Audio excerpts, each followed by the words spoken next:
Alhamdulillah. Alhamdulillahi Rabbil Alamin. Assalatu wassalamu ala ashrafil anbiya'i wal mursalin Sayyidina wa maulana Muhammadin wa ala alihi wa sahbihi ajma'in. Amma ba'du.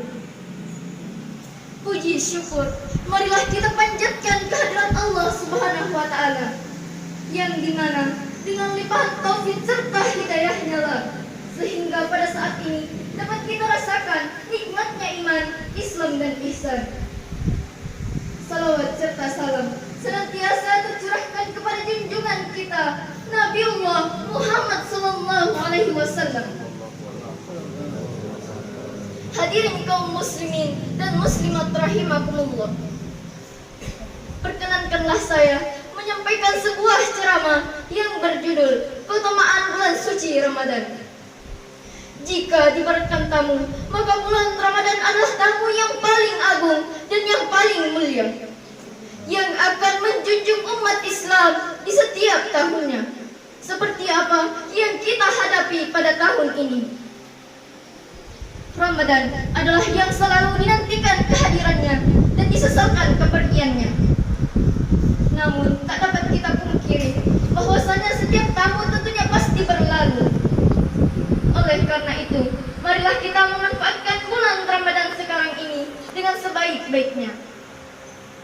Mengapa bulan Ramadan begitu dimuliakan oleh kaum muslimin? Karena pada bulan Ramadan itu begitu banyak keutamaan yang ada di dalamnya. Dan sesungguhnya bulan Ramadan jauh lebih baik dibandingkan 1000 bulan. Allah Subhanahu wa ta'ala berfirman dalam Al-Quran, surah Al-Baqarah ayat 185 yang berbunyi, A'udzu billahi minasyaitonir rajim. Bismillahirrahmanirrahim.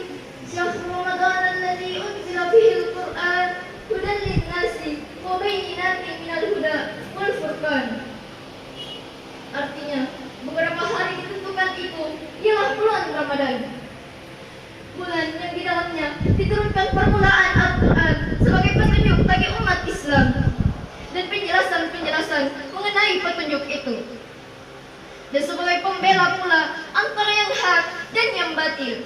Hadirin kaum muslimin dan muslimat rahimakumullah, dari ayat di atas memberikan gambaran mengenai pujian yang diberikan Allah Subhanahu wa ta'ala kepada bulan Ramadan.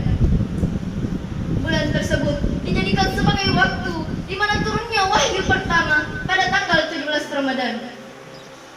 Kemudian lagi, sebagian daripada keutamaan bulan Ramadan, yakni kita sebagai umat Islam diperintahkan untuk melaksanakan ibadah puasa, sebagaimana yang telah dijelaskan dalam Al-Quran surah Al-Baqarah ayat 183 yang berbunyi, Ya ayyuhalladzina amanu kutiba alaikumusiyam kama kutiba alal ladzina min qablikum la'allakum tattaqun.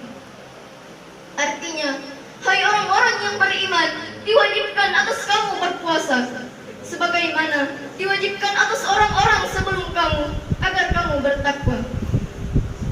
Ma'asyiral muslimin rahimakumullah, perintah puasa dijatuhkan pada bulan Ramadan, bulan di mana pahala kita akan dilipat gandakan, sehingga kaum muslimin yang berpuasa pada bulan Ramadan akan mendapatkan ganjaran yang berlipat ganda, bahkan setimpal berupa surga.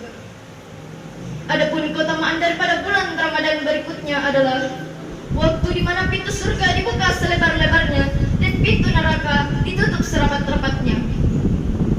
Maka dalam hal ini Rasulullah sallallahu alaihi wasallam bersabda, "Idza dakhala Ramadana suffidatis syayatin, afatihat abwabul jannah wa hulikat abwabun nar." Artinya, apabila datang bulan Ramadan, maka pintu-pintu surga dibuka, sedangkan pintu-pintu neraka ditutup, dan syaitan pun dibelenggu. Tentu saja, pada bulan ini manusia masih hidup tidak bisa masuk surga. Kenapa? Karena syarat pertama masuk surga adalah kematian. Bahkan Nabi Idris alaihi salam dimatikan terlebih dahulu agar dapat mengunjungi yang namanya surga. Namun beberapa ulama berpendapat, arti kata pintu surga dibuka lebar-lebar adalah merupakan waktu utama pada bulan Ramadan. waktu di mana kita dengan mudah mendapatkan pahala serta terhindar pula dari dosa. Sebab iblis belenggu sehingga umat manusia tidak berusaha ibadahnya pada bulan Ramadan. Sebagaimana sabda Rasulullah sallallahu alaihi wasallam, "Man shoma Ramadhana imanan wa ihtisaban ghufira lahu ma taqaddama min dzambi."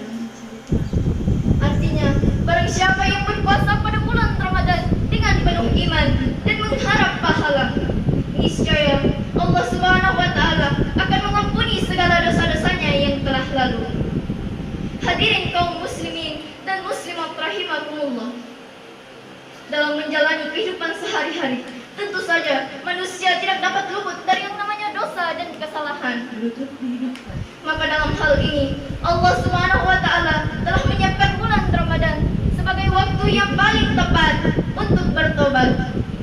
Baik dosa yang besar maupun dosa yang kecil, baik dosa kepada Allah Subhanahu wa taala maupun dosa kepada sesama manusia. Semoga kiranya Allah memberikan keampunan serta taufik kepada kita sehingga kita dapat melaksanakan segala perintahnya. Amin amin ya rabbal alamin.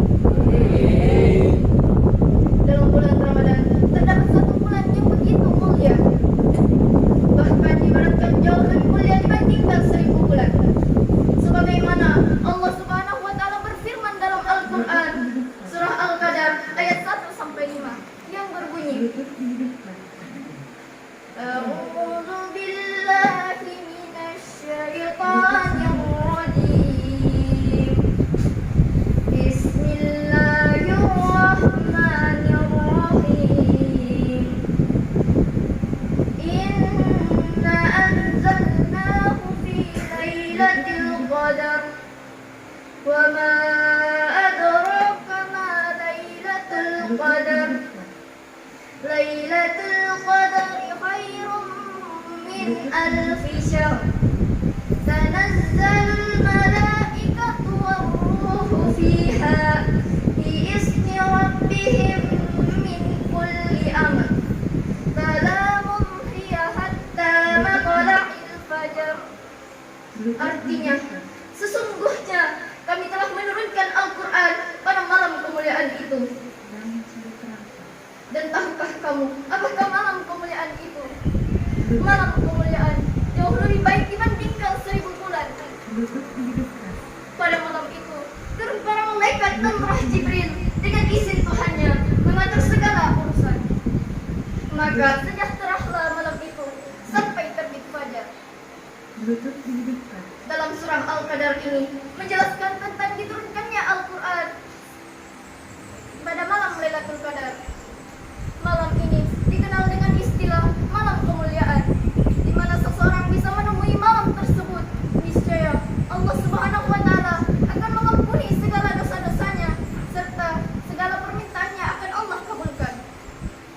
Oleh karena itu, dari sekian banyak keutamaan yang telah diuraikan tadi, maka sudah seharusnya kita sebagai umat muslim lebih bersemangat serta berlomba-lomba untuk meningkatkan amal ibadah kita di bulan penuh berkah demi mencapai kebahagiaan hidup di dunia maupun di akhirat.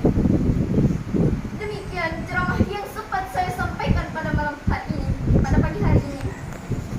Semoga ada manfaatnya. Lebih dan kurangnya mohon dimaafkan. Wabillahi taufiq wal hidayah wal ridai wal inayah. Wassalamualaikum warahmatullahi wabarakatuh.